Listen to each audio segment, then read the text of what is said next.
qui détruisent le christianisme ici au Congo. La séparation, la division, manque d'amour. J'ai dit, le prophète Simon Kimbangu, il était un serviteur de Dieu. Un envoyé qui est venu sur cette terre. Il a prédit, il a prêché Jésus-Christ étant sauveur et Seigneur. La vocation, ce n'est pas l'institut biblique. L'institut biblique, et bien ça va passer. L'école théologique, et bien ça va passer. Nga natangi, puis nazo continuer kotanga parce que j'ai la vocation. Et je salue basali na Nzambe par rapport à nous-mêmes.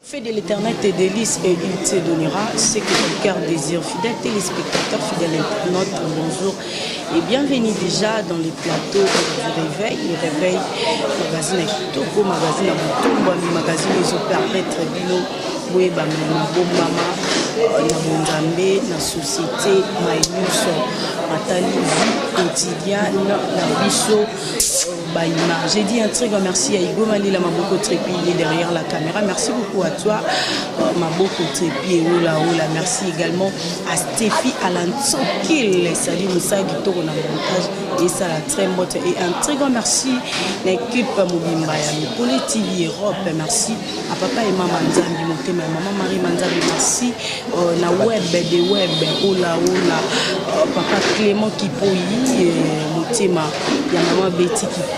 Merci également na papa Ferraï Memalou et sans oublier Anne-Marie Kitambula Toubi, Waniza équipe, il y a le collectif Europe, Zangambou Zana Batu.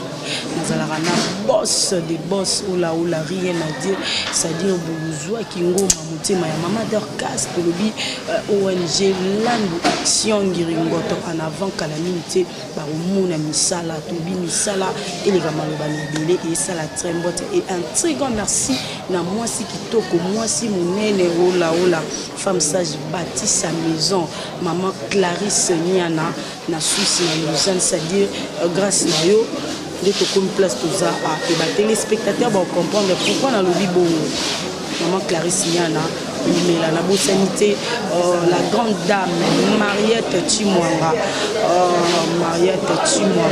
Tobi na Lille na France et ça dit très motte na moi si qui top Shuna Wawina Tobi on est ensemble il n'y a pas oublié sans oublier mon vieux ya Katio la ola Moussa Nzambe ya solo ya munene Dr Zing na motema ya mama Wendy Doli @msn.com. Tout le monde les réveille les loups. Tout ça n'est sengo.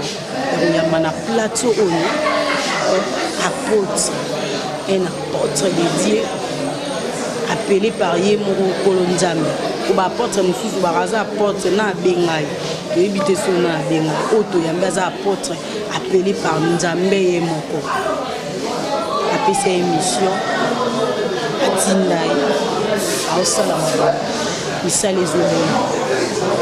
À la personne de l'apôtre Israël Lutumba, tous années na plateau na bisu ya réveil et le honnête ko sombi kinyama kanisi na mayematali place ya église na nation. Nous sommes la église na nation ezali. Est-ce que église eko tombola mboka? Est-ce que église eko diriger mboka? Est-ce que église eko changer mboka? Tozoye bango tout au long du magazine Les Réveils. Sans plus tarder, la PC Moté. Bonjour papa. Bonjour ma fille Nassi. Oui. Que Dieu te bénisse. Amen. Pour la circonstance où c'est tellement génial. Merci beaucoup pour notre cabinet, pour nous répondre, pour nos téléspectateurs. On va comprendre la réalité. Il y a église. Voilà. Alors vous savez, le concept d'église les a mal définis, mal compris par les gens. Quand ça que l'église, c'est un bâtiment. Non, l'église, c'est un bâtiment. L'église, c'est un bateau Christ à Longoli Katina Mokili. Ils sont dans le monde, mais ils ne sont plus dans ce monde. Okay. Donc cela veut dire un système à monde. Ce sont des mises à part de l'éternel. Une communauté appelée par Dieu. C'est ça le terme église. Tu vois la définition, il y a Milaï. Malgré que tout ça, comment on a bateau qui a été permis, une communauté, c'est cet ensemble-là, église et non les bâtiments. Voilà, merci beaucoup. Le bélo est très important. Le bieza bateau nzamba bengi, bazan na monde mais bazan monde te. Na kimba mon verset où vous êtes dans ce monde mais vous n'êtes pas de ce monde. Na habité bateau na essayer na ba vivre ndengeni lolengeni parce que ba na monde. Mais baza bateau monde te ba vivre ndengeni. Ba uzala ndengeni. Bateau na à titre d'exemple comme moi. Là-bas, nous fréquentait ma messe par-ci par-là. Mais je vivais encore selon les trains de ce monde. Donc j'étais un alcoolique. J'étais un impudique. Mais chaque dimanche, Nazo qui me assistait, na kilt par-ci par-là. Et moi je croyais que je vivais dans l'ignorance. Mais les jours où je suis Christ étant sauveur et Seigneur de ma vie, j'ai fait la part des choses. Parce que la Bible dit cela veut dire quoi? J'ai changé ma façon de voir et de vivre. Cela veut dire banzela nyoso to mabena banokende. Ya bilangwa, ya basi, tout ça, ya botel, tout. On nous a qui plaisir. Parce que la Bible c'est la religion. Elle dit que le monde est sous la puissance ténèbres. Bible besoin que n'aimons pour le monde, ni les choses qui se trouvent dans le monde. Donc bateau bazo linga mokili, parce que bango na nzambe. Alors biso to yambi yesu, dilo bawana e bombo le biso, toza na kati ya mokili, mais nous sommes plus selon le système de ces mondes. Donc nous sommes maintenant la lumière et le sel de la terre. C'est ça un chrétien. Voilà, merci beaucoup. Moi, je suis dans la carte pour les athées pour sujet pour le baiser. Aujourd'hui, c'est très important. J'espère que prochainement, tu vas t'entendre pénal ici comme Biswana. Parce que tu as un rôle, il y a l'église. Na mboka ezani une église sengeli za na rôle ni to place na mboka. Bon, proprement dit, l'église comme ça ils sont dans le monde. Je vais te dire une chose. Pour répondre à la question, tu as la Sainte Alliance. La Sainte Alliance, on avait au moins 3 classes. Il y avait les rois, les prophètes et les sacrificateurs. Et nous allons voir que Nathan Wakala, le roi Azaïki a un rôle à Banaki pour jouer vis-à-vis de la nation. De 2 prophètes. Azalaki moko ya molobili, on appelle Nabi. Mutu oyo azozo amaloba ko utepa nzambe azopise pa ya roi on a mutambusa mboka. Parce que sacrificateur bazalaki on a pour faire des sacrifices. Donc cela veut dire le rôle d'un prophète, il jouait un rôle tellement préparateur pour la nation. Ce total les prophètes comme Isaïe, Jérémie, ce sont des gens qui recevaient de la part de Dieu. Parce qu'ils savent voilà ce que Dieu a dit, nous allons faire ça, nous allons faire ça. Aujourd'hui, dans notre époque, l'église est là, elle a un rôle à jouer. Par rapport à la spiritualité. Nous devons prier pour tous les rois, pour tout le monde, que Dieu a élevé dans les rangs de dignité, afin que nous puissions mener une vie de paix, de tranquillité. Donc cela veut dire l'église a un premier plan à jouer sur le plan spirituel. Il faut il faut la et non pas seulement sur le plan spirituel, l'église aussi doit jouer les rôles. Il y a partenaire, il y a l'État pour le développement. Voilà. Si vous avez est-ce que c'est le cas, c'est le contraire? Non. Nous pouvons dire ceci. Sur le plan spirituel, merci. Je peux mener un débat oulé, même sur le plan théologique, en tout et surtout. Richesse à l'Iboson d'Amba Pessina Katamboka Congo, et ça qui t'a autorisé à monter. Nalingi Batobayo Kanda. Richesse à l'Iboson d'Amba Pessina Katamboka Congo, c'est la spiritualité. Pourquoi les gens disent, même tous les présidents qui passent, tout le monde qui passe, le pays de Kitavita, de Kipavita, le pays de Kimbang, on ne voit pas l'être humain, mais on voit l'esprit qui a animé ces gens-là. N'est-ce pas? Donc la première richesse que les Congolais sont en train d'ignorer, c'est la spiritualité. Il faut encore, Naïbaki qui animé une émission dans le niveau RTNC, j'avais dit aux chroniqueurs, si la spiritualité du peuple congolais et que vous allez décider de la politique, rien ne marchera dans ce pays. Donc cela veut dire l'église vit encore dans l'ignorance. C'est tout à fait normal. Nous devons éclairer les gens. Nous devons faire montrer aux gens que si les hommes de Dieu à laquelle nous sommes, si le peuple de Dieu dans ces pays minimise le domaine de la spiritualité, on voit des conséquences. Est-ce que dans ce pays, on manque de ressources humaines? Non. Nous avons beaucoup de gens, des intellectuels. Nous avons beaucoup de professeurs. Ils sont là. Qu'est-ce qu'ils font juste? Ils ne font absolument rien. Et Moko Lokola Congo, ils sont toujours dans le dernier plan. Par rapport à quoi? Parce qu'il y a un élément qui manque aujourd'hui, qui doit éclairer cette nation. Nous devons surmonter cela. C'est la spiritualité. La spiritualité. Si vous avez spiritualité, on est pour là. Et c'est un bandini nde bakolisa to bakambi o bazokamba bandini nde senge ba changer système et kolisa spiritualité bandini. Le problème c'est quoi? Vous savez l'ignorance. Ni besoin que na osé 46. Mon peuple de faute de quoi? L'ignorance. Oui. Batebele ba osambela. Batebele plusieurs personnes qui servent Dieu. Ils sont encore ignorants par rapport au destin de ce pays. Nous ne sommes pas n'importe quel pays. Je vais te dire encore, le Congo est la réserve de Dieu du temps de la fin, à travers le monde. Tout le monde entier, leurs yeux sont tournés vers le Congo.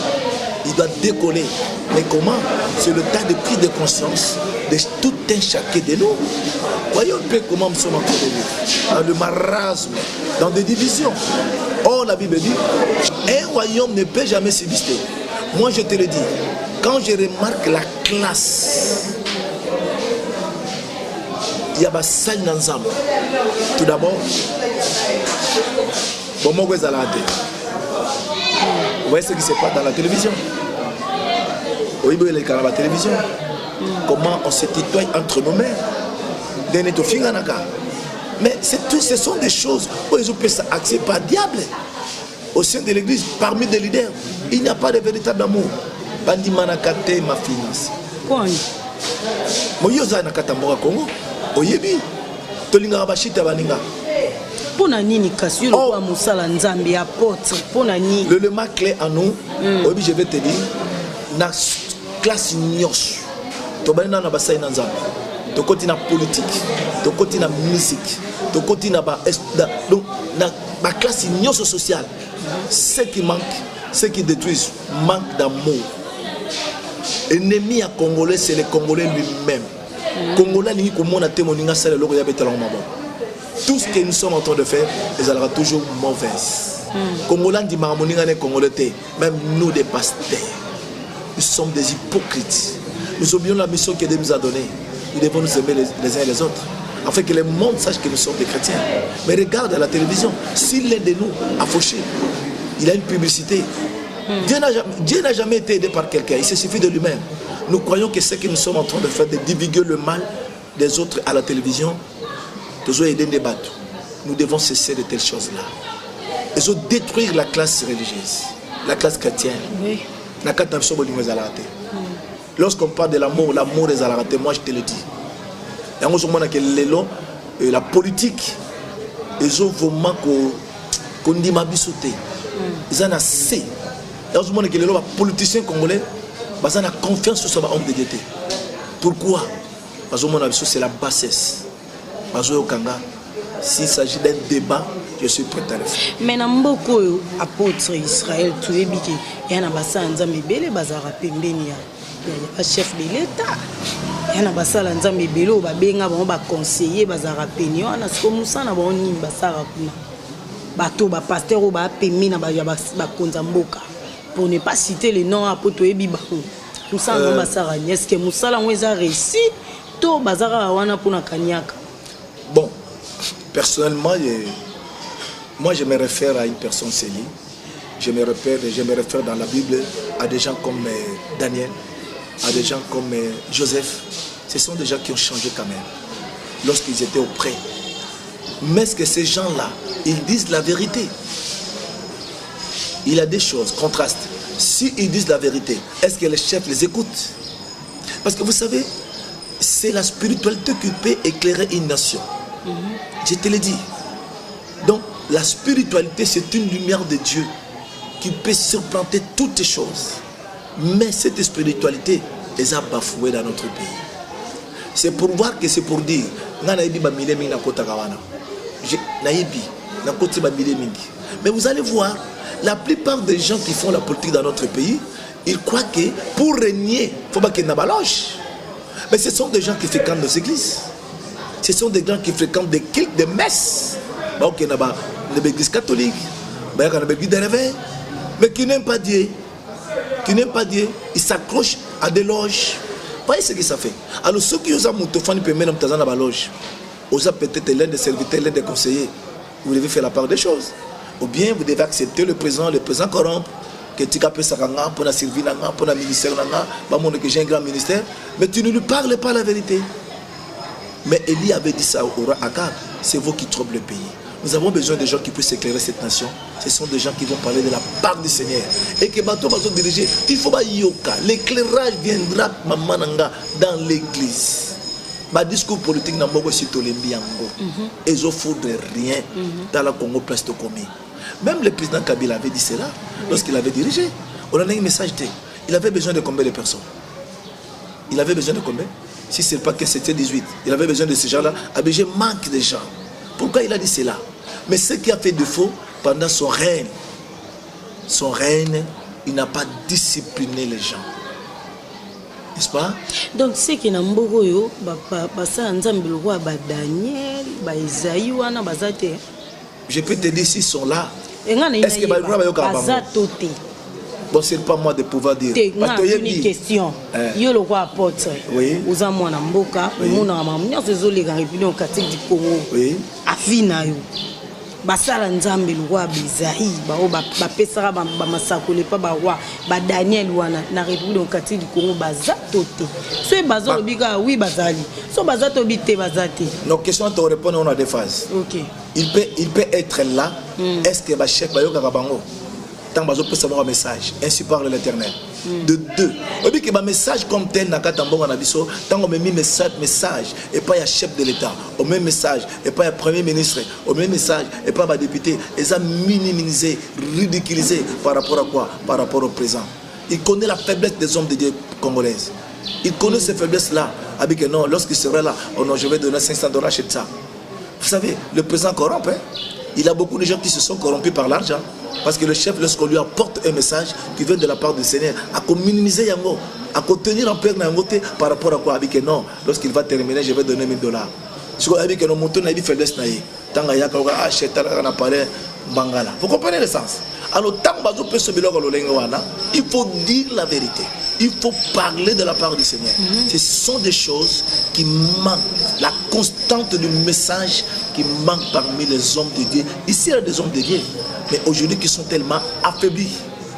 Et pourquoi aujourd'hui la politique a surmonté la spiritualité? C'est à cause de nous. Nous sommes faibles par rapport aux acteurs politiques. Je te le dis. Nous sommes tellement faibles. Nous sommes tellement faibles. Siko po bakonzamboka babandoka basanza miko bi bayoka bango te bayeba faiblesse na bango. C'est la cupidité hein. Bolingo mbongo. Si ceux qui font ça na analyse na mambolobi. La cupidité n'est pas basanza mais yango moni ba perdre ba valeur na bango ya pesi prophétie de simité. Siko faut ba ça ni ba ça nzambe. Non. Basala nini parce que tous en posa mboko et avancé. On a besoin de voir la gloire de Dieu, la main de Dieu dans mboko yo. Siko basa nzambe faut basala nini. Ba o bazali. C'est le problème de l'état de prise de conscience de tout et chacun de nous. Ça c'est un. Et de deux, nous devons savoir pourquoi Dieu nous a appelés dans ce pays. Nous avons quel type de mission? Nous ne sommes pas là seulement pour servir les gens. Nous sommes là pour dire la vérité. Rien que la vérité. S'il s'agit de mourir pour la vérité, nous sommes prêts à le faire. C'est ça. Ils doivent être conscients de leur mission. Ils doivent être conscients qu'ils ne sont pas là pour être des partisans pour nous séparer Sabato. Vaut mieux passer un message Mutusoka boyango akutana ba conséquences que aucun nous a la faible par rapport à le présent. Je te le dis. Mingi ba yebi ke mutu ngana za premier la tambola malamte. Mingi ba yebi ke mutu oya kotana kata baloge. Est-ce que donnons cela? Parce que la Bible dit à la loi et au témoignage. Si on ne parle pas ainsi, il n'y aura pas de l'aurore. Pour que Paul écouta, ma fille, nous devons cracher la vérité. Nous devons dire la vérité. La vérité est têtue. Ça ne se négocie pas. Ce sont des éléments qui nous manquent. Parce qu'on a dit que si on a commis la vérité, si on a dit solo, personnellement, on a reliaté. Ils ont affaibli la classe chrétienne congolaise. Division. Toyokawa. Mutomoko na otak. Bakamata mbongo bapesa na ba serviteur. Bakaboli, bamususu peut-être bazuité. Baké comme monter pays bango communauté pour qu'il va se retrouver. On dénonce tout cela. Et aujourd'hui, où sont ces gens-là? Ils sont où? Vraiment. Et vous devez savoir que chaque chose a son temps. Oui. Le temps où nous sommes dans le temps de Dieu. Et Dieu cherche maintenant des hommes qui doivent se lever pour parler de sa part. Si vous priez, nous sommes tous à Bastad, Oko pasteur mora bengi kuna peuple congolais boya to prier basangisi ba pasteur basangisa ba religion nyonso tout na stade de martyrs écuménisme ya wana oye basimbi drapeau ba prier mbule beta ba pula ba esa so abimbula nezaki mbula mapambuli après prière wana tomona eloko mo échanger na mboko na ebité l'homme té so ba prière modèle hollandais basangana ndé balobaka mosapi mo esokola elongité ça fait la force du pays to eza ngo manque ya na koloba perte de temps to kenda na biso ko sana ba stade na ba prière pour que une prière puisse être efficace et puissante. Oui. Il y a des règles à respecter, des normes. La Bible dit dans on comprend que tu as quelque chose de mal avec ton frère. Il faut faire quoi? Il faut réparer. Tu laisses ça. Ok, tu t'arranges. C'est alors que sera agréé. Ça c'est un. Et de deux, la Bible nous dit nous devons se pardonner les uns les autres. La prière d'hypocrisie n'a pas de place. Ça c'est une façon pour plaire aux hommes, mais pas à Dieu. C'est Dieu qui sonde l'attitude du cœur. Si ce sont des choses qui sont venues de la part du Seigneur, gloire au Seigneur. Mais si ce sont des éléments qui sont venus pour plaire aux gens, pour avoir de l'argent, comme je l'ai attendu, c'est à eux de s'apprendre à eux-mêmes. Mais le véritable prière, la Bible dit, si deux personnes s'accordent sur la terre pour demander quelque chose, il leur sera accordé. Les principes des accords. Donc cela veut dire ainsi, ngana koza la papa na yo, yo za mwana nga, so te yo kana kate to ressemble pas sur mon côté. So te ressemble pas sur mon côté, mais ça perd de temps, c'est l'abomination. Zamba yo ka bisote. Eza ndé mwana. Zamba yo kate. Obi parmi la classe chrétienne, combien de pasteurs ba yo kana kate? Ils sont des ennemis. Pasteur Otomo. Ba yo kana kate, je les dénonce. Ba yo kana kate? Mais ba tcha ba truc. Mais yo yebi. Il a beaucoup de choses à dénoncer, Ngam comme Soussou. Donc, je vais organiser une telle rencontre, papa. Maintenant, le bon, et comme ça, bio, habillé, sur ce groupe, on a tout au côté. Donc, et puis, dans le groupe, on a sur ce groupe, au côté. Moi, je dis, ah bon, nous sommes des chrétiens. Est-ce que nous savons ce que nous sommes tout d'abord? Est-ce que nous savons celui qui nous a appelés? Christ avait dit que nous, aimez-vous les uns les autres, avec que le monde sache que vous êtes mes disciples. Oui. Ce sont des choses qui détruisent le christianisme ici au Congo. La séparation, la division, manque d'amour. Quel genre de prière? La prière, c'est une bonne chose. La prière doit s'adresser verticalement auprès de Dieu. Mais avec quelle attitude de cœur? De l'état d'âme. Là, ça n'a pas de problème. Ah, Nassi. Aujourd'hui, je ne suis pas aussi matin. Donc, Batakimba ou Bagoya au Sangana, bisoté bat église de réveil, Tobé, Lanzambi. Non, je ne dis pas ça. Prière n'a besoin de principe, besoin de normes. Il peut venir. On a quatre principes. Et ça, ma bête, Batakimba ou Basangana, chrétien, église de réveil, Tobé, Lanzambi, une église catholique. Moi, personnellement, c'est une confusion. Le kimbangisme. Moi, j'ai fait la théologie, j'ai étudié le kimbangisme. J'ai dit, le prophète Simon Kimbangu, il était un serviteur de Dieu, un envoyé qui est venu sur cette terre. Il a prédit, mais il a prêché Jésus-Christ étant sauveur et Seigneur. N'est-ce pas? Mais maintenant, les contacts, c'est quoi? Par rapport à la doctrine. Oui. Et il croit que Kimbangu, c'est Dieu. N'est-ce pas? Bon, lorsque nous allons se mettre ensemble pour prier, cette prière-là sera adressée envers qui? La toute nos questions. Prière on a au salle parce que il croit dès le départ est tellement mauvaise. Ce sont nos frères à nous. Mais le départ, parce que ils prient pour dire que non, c'est Kimbangu qui est leur Dieu. Nous, quand on nous disons que c'est Jésus-Christ qui est notre Dieu. Des choses différentes. Or, la Bible dit, deux personnes ne peuvent jamais marcher ensemble s'ils ne sont pas convenus. Suite au canite de le point de départ. Jean lobby que si quelqu'un vient à vous et ne porte pas cette doctrine, vous saluez. Si vous êtes fan de Tobondela, Tobondela par rapport à quoi? L'économisme. Je peux dire là beaucoup de choses. Est-ce que nous avons le même Dieu? Restez ensemble avec des musulmans. Nous allons prier. Quel Dieu? Pour quel exaucement? Nous devons faire très attention à certaines choses. Si on a ndenge pe to monaki mikoleleki avant tout ça l'élection to monaki l'église catholique peut ba pousser pe ba bobima ba marcher salimaki. Est-ce que basala nzambe pe ba gosa pe maramba bongo bozui pe batu bana batu esi bo sala bobima bo revendiquer kana ndeto lobela place église na mboka. Est-ce que basala nzambe pe ba gosa ba réunion mo bongo bokoti pe bana batu ba idée to bima lobi to marcher pour netiti siko gouvernement zo bima te to bima lobi to marcher gouvernement bima et ko ça ma constitution elles ont permettre tout citoyen congolais tout citoyen congolais à cause de Mukanda, le gouverneur, à cause de la marche pacifique, on a revendiqué une certaine injustice. Selon la loi. C'est la loi qui régit un pays. Mais je n'ai pas ces qualités de pouvoir entraîner les gens dans la rue pour des choses bizarres, pour détruire encore ce qui existe. C'est un péché. Ça, c'est la rébellion. Je te le dis. Tant que vous avez Tobima, pour quelle cause? Tout le monde qui m'a dit salamaki, innocent, ma fille. Mais l'église a pris le droit de pouvoir éclairer ceux qui dirigent. Tout le monde a la Bible. Il avait une crise, la période du roi Akaz.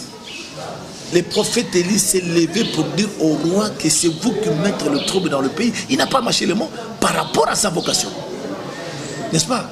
Mais aujourd'hui, dire aux gens, sortons dans la rue, détruits, cassés, c'est un péché. Bible nous a recommandé que nous devons prier pour amener la paix. On peut aussi, l'église a plein droit, constitutionnellement, de revendiquer si les choses ne marchent pas. Et non dans les troubles. Nous sommes les partisans de la paix. Le Seigneur avait dit, je vous laisse la paix, je vous donne la paix. Là où il n'y a pas la paix, le Seigneur n'est pas là. L'homme de Dieu, nous, Élie, a interpellé du roi Kabesexinga. Est-ce que je peux ajouter? Moi, je l'ai fait. Je l'ai fait. Deuxième mission dans la lettre de la présidence à l'époque du président Kabila. J'ai été invité à la présidence. Par rapport à quoi? Au régime, mais non, on ne dit pas que tout le monde qui sont là sont des mauvais.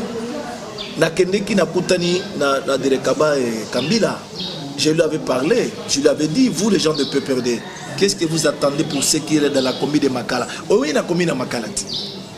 Je lui avais dit, je lui avais montré des photos. Dieu me voit, je prends mon Dieu à témoin. Il a dit, vous les gens de PPRD, vous n'avez rien fait dans la commune de Makala. Qu'est-ce que vous attendez? Dans la guise, c'est ma photo Elengesa. Dans la guise, c'est ma photo à Kouiro. Eh bien, apôtre, c'est comme ça que vous vivez. Mais Makala pour la mission, je lui ai dit en face comme ça. Je lui avais dit, qu'est-ce que vous attendez de cette population? Bafanda nier. Na député moko na yebisa ngabi yo penza enregistré. Ozo zelani makala vota yo. Ozelani musani nozo sala. Lelo bwa kisi peuple na makala. Nazala kane ayebi. Ko résultat mambulu ba kezeni baya ki babomisa ki yo. de Kamba Kambila Binanga, tu nous amènes des projets. Nakena na consulté papa. Baby Kelenge Sawana fait salema. Baby Kekuil fait salema. Jusqu'à aujourd'hui, la commune de Makala, c'est la commune la plus négligée. Au Congo, rien ne marche. Pas de route. Et si Kounou ne zoba très record nango, c'est dans la commune de Makala. Et si Banda, mais dans le Bagina Bango, n'a aucun hôtel de ville. Et pas un conseiller particulier à Kimbuta. Tout c'est mis que la race à Royokanga. Sur Royokabi que non, cet homme il dit la vérité. Je crache la vérité. Nakena Nabana Kende. Nabano Kende tout ça Royokanga pour aller commander. La Senga Bangomote. Mais Nazolo de la commune à Makala. Abinanga, toi, de votre façon, au rose à la mouta, au fan de Makala, de Fofana, mais je suis venu ici pour la mission. Tokoti Kateti Makala et au Kota Makala. Et d'ici là, nous allons encore entreprendre encore des actions. Tokoti pétition à la nouvelle présidence, tous la gouvernement Bima. Au commando Yokango. Au bangate. Mais on est lié Koufate à la garage. Aux bangate, au bangate. Mais j'ai une mission. Nana message maintenant au Kende, au Moni Balo Barango Bongote, na Mona Moussa Anzama, un message. À télé, un message.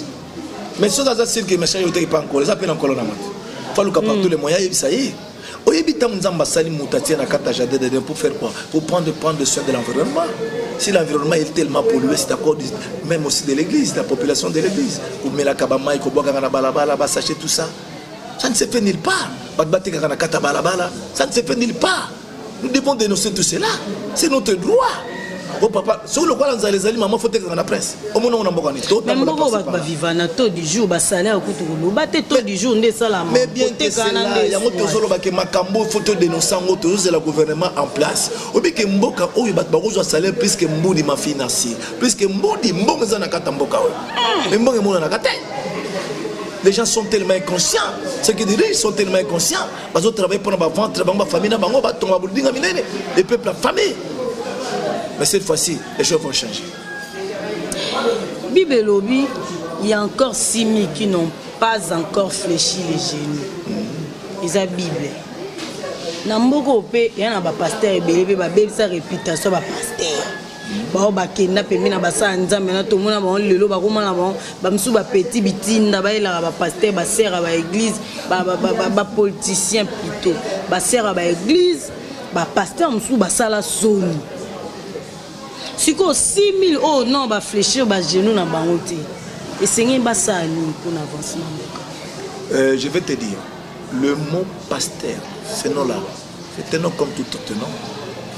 Parce que Mouto Ebi qui a une mission, Mouto Ebi qui a une vocation Nzamba Bengi, il ne peut jamais faire de telles choses. Qui ne dit pas, moi fait quoi? Consent. Nga, depuis ta côté, n'a pas été dans la moi si. À Kokako douté, je lui cracherai la vérité. Parce que j'ai une mission. Mouta Benganga, c'est la personne de Jésus et non un député. Je te l'ai dit. De tout comment on a député soit une église pour vendre c'est non l'école place va serviteur va vendre. Ah ouais. Ça vendre kuna après on a au pourtant on présenter moi va servir mon cas poni c'est on. Dans on a zoloba moto ayebi moto a bengai parce qu'il a des choses. Il faut connaître la personne qui vous a appelé. Ça c'est un, de deux. Il faut connaître sur la mission qu'il vous a donnée. Si vous savez que vous avez un mandat sur la terre et vous savez la personne qui vous a mandaté, tu ne peux pas faire de telles bêtises. Parce que la Bible dit, soyez saints. Parce que celui qui vous a appelé, il est saint. Tant vous allez se compromettre, vous allez quelqu'un, vous allez bassi, on peut se répondre à Batouana, maman. Le Seigneur avait dit, tout ce qui m'a dit, Seigneur, Seigneur, n'entreront pas dans le royaume des cieux. Et vous allez parler du problème de 6 000 personnes. Vous savez, le plus grand stratège dans le monde, c'est Dieu. Le plus grand stratège dans le monde, c'est Dieu. Ça fait partie de la stratégie de Dieu. Par rapport au chronogramme naïe, nous avons mis à la fête. S'il y avait des Aïe, Esaïe qui n'a pas naïe, Jérémie qui n'a pas naïe, Joseph qui n'a pas naïe, David qui n'a pas naïe, qui encore? Les autres, David qui n'a pas naïe. Aujourd'hui encore dans notre pays, il y a encore des personnes qui n'ont pas encore fléchi leurs genoux devant les prophètes de Baal et d'Astarté. Ils ont continué à l'ajouter, on a préparé. On a un message, ils vont se lever pour parler de la part de l'Éternel. So basa nini kas bavanda ka bazela tana bango bavanda ka ba mais non bavanda te mais babandi koloba déjà ah ba oloba ekas Bon, il y a Pamba. Bah, dit déjà Goloba. Mais je te le dis. Ils sont sûrs de leur appel. Parce que ce qu'il faut des fois, c'est quoi? Bah, te belé le lot, bah, je sais, bah, éviter, nana benga bango. Si on peut s'en expliquer. La vocation, ce n'est pas l'institut biblique. L'institut biblique, et bien, ça va passer. L'école théologique, et bien, ça va passer. Nana tangi, puis nous allons continuer parce que j'ai la vocation. Comme la Bible dit, ajoutez à votre foi la science, la vertu, à la vertu, la science. Mais ils ont une vocation, ils ont à qui a tangi, nous collaboration, comme si c'est pasteur. Ils ont un outil, un magicien, les lois commis, un sakoli. Même quand on attend Kalabeli, on attend Bazaroloba, il y a un loté.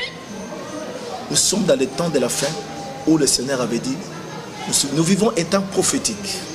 Le Matthieu 24 et Matthieu 25. Si nous lisons la Bible, le Seigneur a éclairé, il a prédit pour dire que non, prenez garde à vous-même. Dans le temps de la fin, plusieurs viendront sur mon nom. Il va vous séduire. Toujours mon amour, c'est l'accomplissement de la parole. Mais bah, ce sont des gens qui fléchissent à genoux. Parce que baza si na mutabenga bango, ba ondima ki piaka na bango et baza si na vocation na bango, ba tekisaka ya moté. Si on attend auto c'est le gouvernement to ebité am sous le long de groupe demandé balaka e biso. Na ebité attitude ni sengi na église baza na bandimi. Voilà maintenant. Pour na mamboka. Non, maintenant la chose est tellement je remercie pour cette question-là. Quelle devait être l'attitude des peuples congolais? Premièrement, nous devons se repentir. Parce que la classe chrétienne est tellement divisée. Oui, Moutou assemble la mission. Dans Moutou assemble la catholique. Dans Moutou assemble la église à réveil. Maman a comme que Bazana est Banzambe mon côté. Ça c'est un. Dans le milieu classe chrétienne, et bien ça n'ensemble. Nous devons comprendre que le temps où nous sommes, nous devons accompagner, nous devons éclairer. Ça doit commencer par le soubassement de la prière. Ça doit commencer par le soubassement de la prière. Et ensuite, nous devons commencer à dénoncer toute injustice. Et je demande au président Fachi, je demande à cette coalition, il doit bâtir un état de droit dans notre pays. Ouais, na photo caméra bien. Nazotala. Pour message na ba. Nazoloba. Na président Fachi. Baolanda moi. Baolanda. Nazoloba na coalition. Il y a FCC na cash. Vous devez bâtir l'état de droit dans ce pays. Vous devez commencer à punir toute injustice. Je ne vous marche pas des mots. Sachez-le. Vous êtes des serviteurs qui Dieu a pointé. Dieu, il est souverain. S'il vous a mis dans cet endroit, c'est pour chercher le bonheur de cette nation. Si vous ne le faites pas, il y aura un jugement qui doit se battre sur vous. Pas si aujourd'hui, demain. Écoutez ce que je vous parle. C'est ainsi parle l'Éternel. Dieu attend à ce que vous puissiez prendre soin de cette nation. Comment? L'état de droit. Punir ce qui est punissable. Dénoncer le mal. Vous devez travailler pour une cause juste, tout valoriser Mbokawe. Et nous les chrétiens, aimez-nous les uns les autres. Soutenez le gouvernement en place. Mais ma bézani, l'église est tellement divisée par rapport à ma politicienne. On a raté, biso bata la muka. On a raté, biso bata fatch. On a raté, biso bata FCC. Kouta bango na balé public, va passer discussion. Mais non, non maman.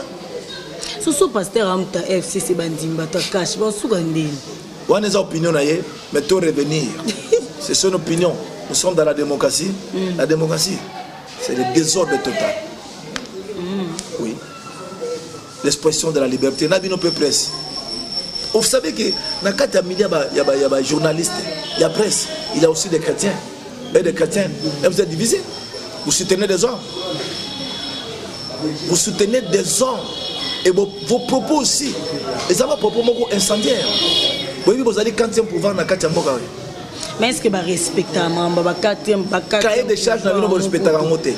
Ils sont montés en la liberté. Vous avez partisan, quelle liberté? Dans ce pays, non, je vais te dire, c'est des mensonges. Non, pas de limites. On a une émission pour apôtre na rolo belo mo buya lobi mufunge. Mais on a solo non. On a la télévision. Dans ce pays, la liberté d'expression. Quand les gens disent que non, liberté d'expression, c'est des mensonges. Est-ce que n'attend Mobutu Makamé Koroloba? Là, par exemple, on va payer bazar permet na biso. Beaucoup ça bilo comme ça dans la télévision. Non, soyons un peu honnêtes quand même. L'honnêteté nous disent, ils ont dit nabiso, tout le barapé bosso. Makambo les gars na télévision na radio, na bambo monsieur les gars et les gars totam moula na ba payant les gars. Une certaine liberté presse ils appellent na tambo na biso. Ici ga mboko yo ou ba jeunesse baza bien poli. Ah bon? Mboko no mona ba finga ba konji. Mais je te l'ai dit dans le temps, je te l'ai dit, et ça les m'a wapi.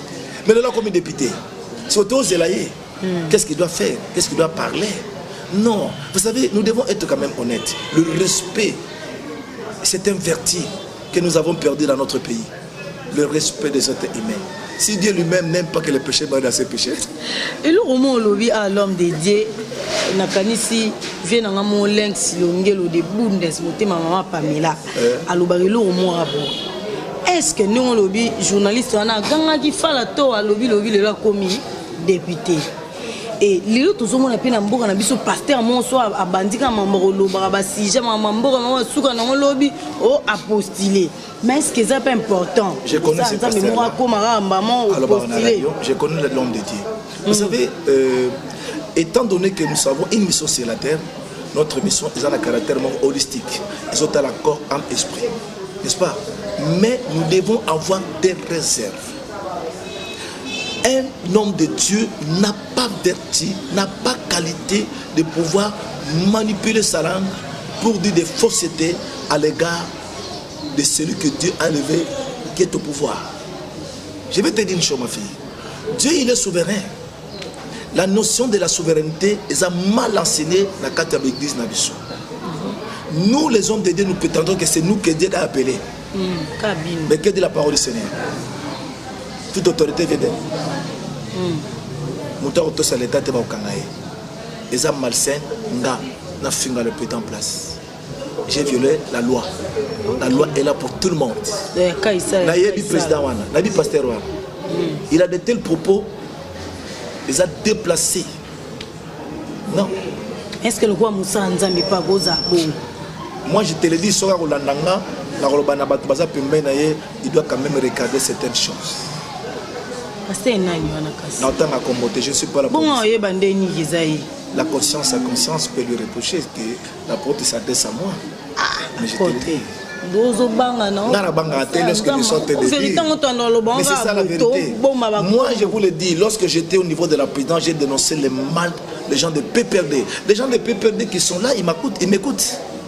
Les Toussaint, les conseillers les principaux de Kemota. Nous avons un débat. Mais je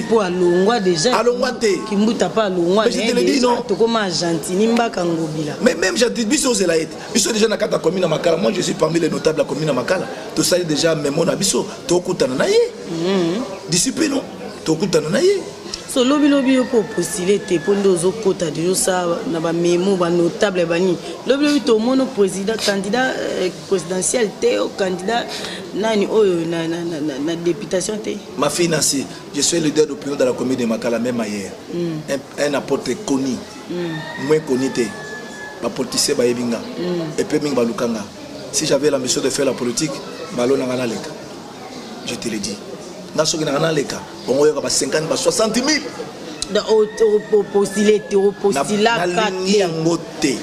C'est pas que non pour faire, pour prendre la mort na yo, au Keneka Kakuna na parlement. Ce que je suis en train de faire ici, c'est quoi? C'est la politique. Nzambe. Sera bien postulé. Je vais te dire une chose. À chacun de nous, il a une casse. Comme moi, je suis en train d'appuyer mon frère Godin Poy. Il est mettant dans les provinciales. Il a une vocation pour ça. Vous savez, Si Dieu me dit, et ça ainsi par l'Éternel, et non mes ambitions personnelles. Quant à mes ambitions personnelles, j'ai tant de projets que je vous ai dit. Au moment où on a dissipé tout ça, c'est le programme Yabagène, les jeunes Kounouna. J'ai un programme avec le ministère de la Jeunesse et la Nouvelle Citoyenneté, tous de la gouvernement Kota, parce qu'il faut la subventionner. N'est-ce pas? Tout ça, ça fait partie de quoi? Ça fait partie d'une meilleure politique. Parce que le mot politique est mal conçu dans notre pays. Tant on dit que politique, tout ça qu'on a parlementé. C'est ce que nous sommes en train de faire ici. C'est quoi? C'est la politique, non? Au moins, on est visible. Nous avons une vision de transformation. J'ai une grande vision que je vais mettre à la place d'ici là. Nous collaborons avec Venango Lobaki bien, ou Betara bien. Pourquoi? Dans la commune à Makal, trop de phases. Dans la commune à Makal, de filles mères. Que nous, dans la commune à Makal, va vivre été. Alors nous allons mettre en place une structure à ONG Nanga, et d'ici là, vous allez voir ce que nous allons commencer à faire. Voilà. Igo malela maboko trepe na moni siko politique yango ndezo sali ba nzambe to basa nzambe nde bonde ba sali politique poto uto mona pe kala mingi a pasteur Kizami na bakanga ke ba filma ke kuno wazo tricher non na habité eza politique ndezo salir bango to bango nde ba sali politique to zala ki na ye na ecomis kuna na limité na école kuna il a démenti cela. Abaki, il n'a pas fait ça. Si vous avez une vidéo, on a l'accès par la première page. Bon, oui, ceux qui ont fait un bois, il y a des rages. Donc, ils ont constaté. Je ne sais pas, n'a évité pourquoi la personne qui était là, il a fait ça. Pour chercher quoi? Pour gagner quoi? Envers l'homme de Dieu. J'ai écouté l'autre qui l'avait dit que non, à l'Oban va pour le président. Bon, il faut vérifier les informations. Oui. Avant de dire, parce que je n'ai pas une information de la source. Mais Avinanga, elle est tellement mauvaise. Si la personne qui a fait ça, à mon peut-être que non, qu'ils ont mis à Salakamabe, parce que la Bible est tellement claire. Son monde de connaissance a un problème. Allez le voir. Bon, évitez soit à peut-être pour salir la personnalité.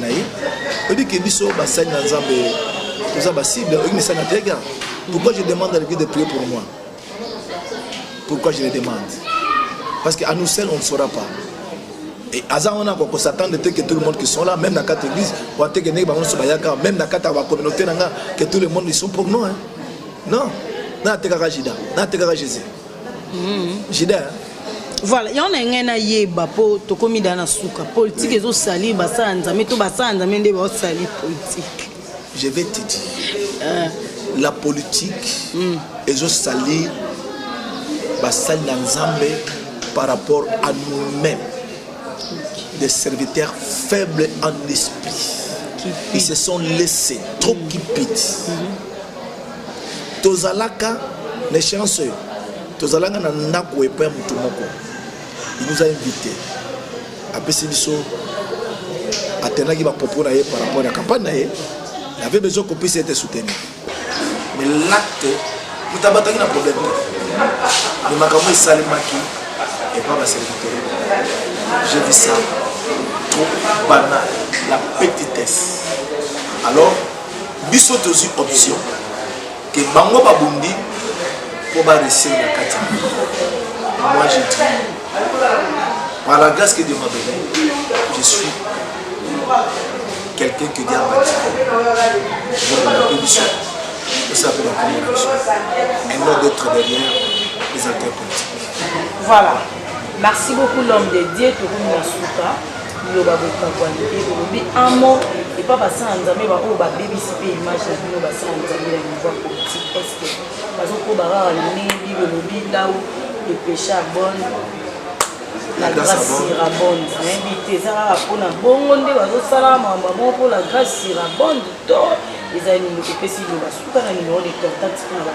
Merci, maman Nanga, merci. Vous savez, la grâce est associée à ça. Mais la grâce de Dieu, elle est une pédagogue. Elle est enseignante. Elle est enseignante, surtout les enseignants. Je ne suis pas là pour condamner ceux de mes frères. Mais étant l'un de l'air, parce que ceux qui savent comment est joké, nous je salarié. Il y a un moment qui finit par surtout. Donc nous tous, nous sommes dans le même Père. Mais je dis ceci à ceux de mes frères qui ont fait cela, il y a possibilité de se repentir. Qu'ils reviennent à leur Dieu. Il n'est jamais trop tard. Parce que nous avons un Dieu qui est tellement compatissant, lent à la colère, riche à bonté et en fidélité. Au lieu de continuer, le temps où nous sommes, Dieu a besoin de gens comme Daniel, à Babylone. À Célestat qui suyait terre, il a préféré de manger des légumes. Le Seigneur a besoin de gens comme Joseph. Zamazan a besoin de gens comme David. Basi le pôle à Bester. Zamazan a besoin de tellement ce qu'on a dans siècle. Peu Bazali. Et je dirais aussi, na biso basai nanzambe. Tous se laisser sous fierté devant la classe politique. On se rabaisser. Tout ce qui sikoyo, baluka biso. Nous aurons des mots à leur dire. Au lieu de luka bango, moi je me suis décidé. N'agotia sous pat nangate nandakwa un député. Parce que je sais la valeur que j'ai prise. Donc bon mi paie sa valeur, valeur. Ceux qui ont pris ces valeurs, mon avis chaque fois que et ça il que je diminue. Parce que mon aki ah ayaka l'ero, ayaka l'ero, ayaka l'ero. Non. Tant qu'il y a pas de kuna na kuna voilà. Il y a yambi bato tout ça. Non. Et de deux, l'église doit soutenir ceux qui sont au pouvoir. C'est pas nous de leur juger. Parce que le temps de Dieu est là pour faire élever cette nation. Mais la méthode de Dieu, c'est toujours l'homme.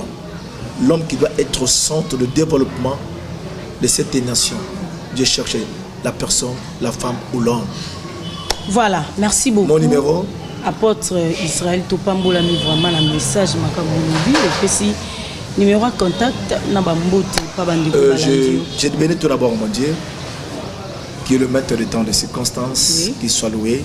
Il a permis en cet instant que Boya Katisika on a commis na makala anasi pomboule betekite ça m'a pas mon abino. Amen. De deux n'a pas mouru de sous fille de fille, mère de mère, celle qui porte la vision de son père dans son cœur. C'est ma fille Clarisse Nyama avec son mari. Contenez toujours de la façon que mon Dieu soit votre Dieu qui vous bénisse. Et n'a pas mouru sous Suba nanga bazan États-Unis, bazana na Europe, bazana Brésil. Et ça c'est rendre compte de ma grande communauté de Foursquare qui se trouve au niveau de Luanda. J'ai une grande communauté là-bas.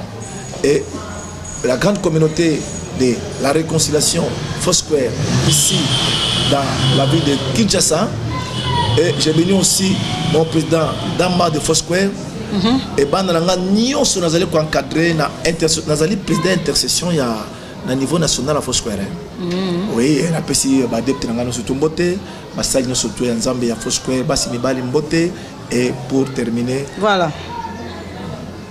Numéro à contact. Numéro à contact 00244 81 785 88 09. La répondre 00243. On appelle ça voilà 81 785 88 09 00243 89 48 59 735. Olingi Ozwanga, na messager, même numéro WhatsApp, même numéro Facebook, Obeti Lutumba Israël @yahoo.fr. Que mon Dieu vous bénisse, peuple congolais. Ne soyez pas découragés, chaque chose à son temps.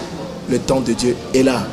Ne vois pas la misère, ne vois pas la souffrance, mais le moment est là. Nous devons s'élever pour soutenir ceux qui sont au pouvoir. Restons unis. Ce n'est que dans l'unité que nous allons bâtir notre cher pays. Merci beaucoup l'homme de Dieu et monsieur l'équipe bien impression. Bon, ben, impression n'a déjà tellement magique parce que ce n'est pas pour la première fois. Je suis vraiment habitué avec vous. Et de telles questions, ça va encore susciter encore certains éléments dans le cas de Mitema Watumsus. Tant Baroyo Kabiso, C'est pour ça que nous avons encore besoin. L'apôtre parle beaucoup et l'apôtre c'est un homme de grâce. Aujourd'hui nous avons parlé pour notre pays, mais à la prochaine nous allons parler pour beaucoup de choses, délivrant tout ça. Okay. La grâce est tellement là. Voilà. Merci. Merci beaucoup l'homme de Dieu. Tokomi Nasuka, merci. Nabino nyonso bozaki ki branché connecté bolandi biso na bokebi nyonso. Tobi ya malamu bozo ya mabeto bwaka. Merci beaucoup. Tika ite maluba o. Mosa nzamba lobi et contribuer et botambuma dans la vie quotidienne nabino irosala très mbote. Et j'ai dit un très grand merci. Aigo malela maboko trépied maboko azaki derrière la caméra.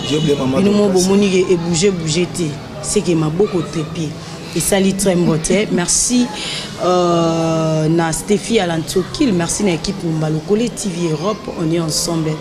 Il n'y a pas modifié et Zambon Zana Batou, Nazara na boss Boulouzoua Kingoma, le thème ya Mama d'Orchestre ONG Landu Action Ngiringoto en avant, Kalaming Tebaromona Misala Potoli Maloba, Izala Mouki Misala et les Kamaloba Nibili. Et un très grand merci à cette très grande dame, c'est-à-dire femme sage bâtie sa maison, maman Clarisse Niana, na Lausanne, na Suisse, et ça lui biso très beau, na service au rendre biso, Pepe Bide Pamboula, mais merci, na maman Mariette Chimwanga, na Lille, merci aussi, na Chou, na Wawi, na moi si qui toko, na Bruxelles, rien à dire, Nzamba Pamboula, bino, un très grand merci, na couple Lenx Longelo de Bundes, ola moté, ma maman Pamela, Tolobi, Nzambe ya Pamboula, bino, botika la brancher, connecté sur le collectif, vous n'allez jamais déçu. Il y a trop, rien à dire.